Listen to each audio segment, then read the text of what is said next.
What's up, everybody? Welcome back to another Pitching Ninja's Filthiest Pitcher of the Day, the World Series edition. I am Pitching Ninja, and I'm here with a very sleepy Will Leahey.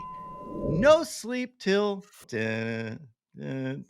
Queens. It doesn't sound as good. It's not as the Beastie Boys. Well, it also feels like you're rubbing in the fact that the Mets didn't make it to the World Series, Ninja, or the Red Sox for that matter. But this isn't about them, Ninja. This is about the epic World Series. We do have between the Dodgers and the Yankees, Game 2, not as epic as Game 1, because that would be impossible. But Ninja, Yankees fans should be a little scared. Their bats were flashed all game yesterday, colder than Ice Cube in the pregame. They heated up eventually, but they weren't doing anything before the ninth inning, and that's largely in part to the man the Dodgers paid a king's ransom for in the offseason, the ace from the NPB, Yoshinobu Yamamoto, who pitched the biggest game of at least his MLB career. And Ninja, why don't you take it from here and tell us about why Yamamoto was so extraordinary last night? Well, I mean, you might remember, I've been on Yamamoto all season. We were in spring training. We went to his first outing because I was like, you got to go to the first outing. We had that mean woman that tried to keep us out of the interview room. That's right. But anyway, he is fantastic. This man is one of the best pitchers in the world and finally got a chance to show it on the big stage in the good old USA. He had 4 strikeouts in 6 innings, giving up only 1 hit. And then 1 hit was a home run. So what, Will? It doesn't count. It doesn't count. It especially doesn't count because here, the 1 hit he gave up, look how badly he misses his spot. Yamamoto depends on precision as well as throwing a freaking 98-mile-an-hour fastball. But this ball missed its spot by a ton, and Soto did what he should do with this pitch, which is deposit it in the stands. But other than that, look at this photograph. Have you had that in you all year? Yeah, Ninja. John Sterling, Yankees radio broadcaster, calls them Soto photos. So I figured, why not add a little Nickelback to it, you know? Dude, everything is better with the little Nickelback, said nobody. Yamamoto dominated with his fastballs. He had these wicked sliders. I thought his filthiest pitches yesterday were these splitters, including this wicked splitter to Judge. And he also got fired up after this splitter. Here's an overlay of his fastball and splitter. And you can see right here why this man is so tough to hit. Look how well he repeats his mechanics and how well that fastball tunnels with the splitter. Absolutely perfectly. And all Rizzo can do is whiff. And I love this. It looks like Yamamoto his soul jumps out of his body. He gets pumped up. But my favorite pitch this game was his yo-yo curveball. Look at his release here. He releases his curveball in a very unique way, like a yo-yo with his thumb on top. And then my favorite part of this is Andy Fletcher's face. Like, oh my God, what is this? It's almost like he saw a zombie or something. Just in time for Halloween. Scared the living shit out of him. He became the first Dodgers pitcher to go 6 innings, giving up 1 hit or fewer in the history of the Dodgers in the World Series. And they've been in the World Series a lot. I love the crowd giving him his props as he walks off the field. Just fantastic stuff by Yoshinobu Yamamoto. And he did everything right this game other than give up the ball to Dave Roberts. Look at this. This is about as awkward as you get. He didn't know whether to shake his hand, give him a hug. Michael Kopech then came in, had this 99-mile-an-hour heater to get a K. Blake Treinen picked up 2 Ks in 2/3 of an inning with these wicked sweepers.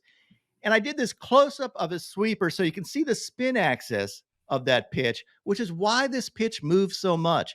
It's a very efficient seam-shifted wake pitch. It just takes off. But Treinen did get into some trouble here.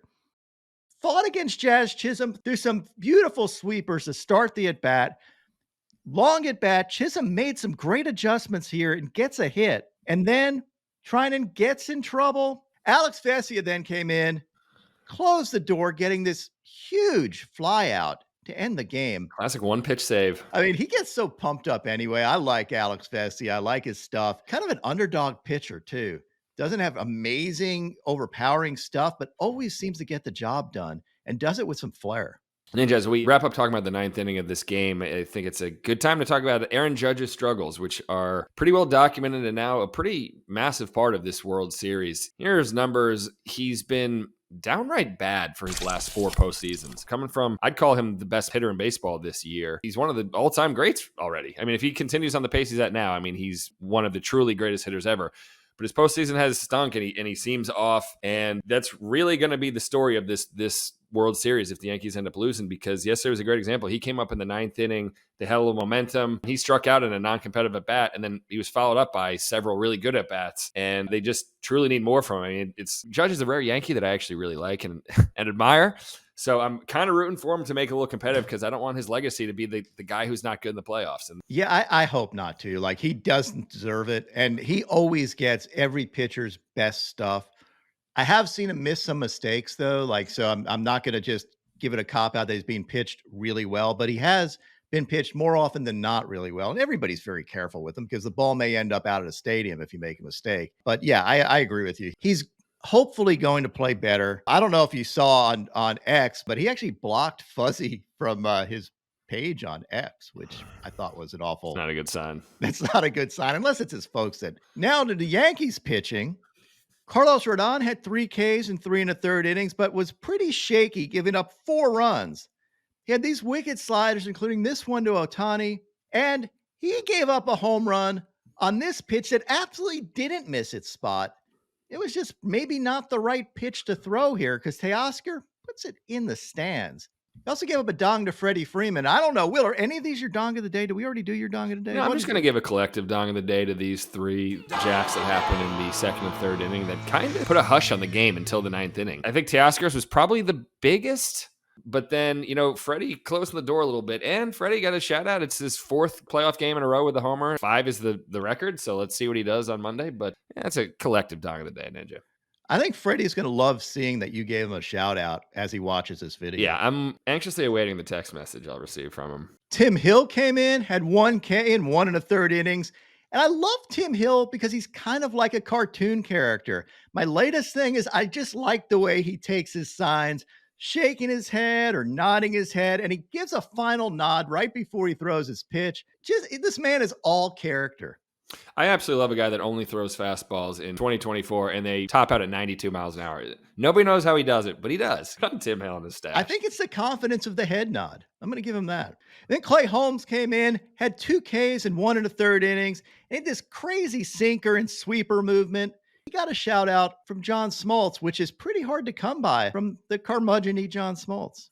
Yeah, and prayers up to Shohei. It's 9 a.m. here Eastern time today. There's no real updates other than it looks like his shoulder was dislocated on his left shoulder, which swinging a bat left-handed, that is the better shoulder. So a lot of optimism here. Again, it's 9 a.m. It's a good change. But yeah, Dave Roberts seems optimistic about it too, because I don't know if you know, Shohei is extremely hypermobile. He has huge movement in his shoulders, which can sometimes mean your shoulder's going to pop out. I know some folks that have this type of thing. It helps you performance-wise, but that's the downside of it. I did scream at my screen going, "Stop stealing bases. We need you." But that's part of his game, right? I thought this was a really good game again. Like at the end of this game, I was nervous for all the Dodgers pitching. I didn't even know which way I wanted this game to end up because I love a competitive World Series. But we've had 2 really good games. Yeah, the first one's going to be memorable because of Freeman's home run. But this, I mean, you had the bases loaded and getting a fly out in a 2-run game. It's a good way to end it. And now my pitching ninja moment of Zen. This is a quality jinx by the announcers yesterday. Yankees have never been 1 hit in the World Series.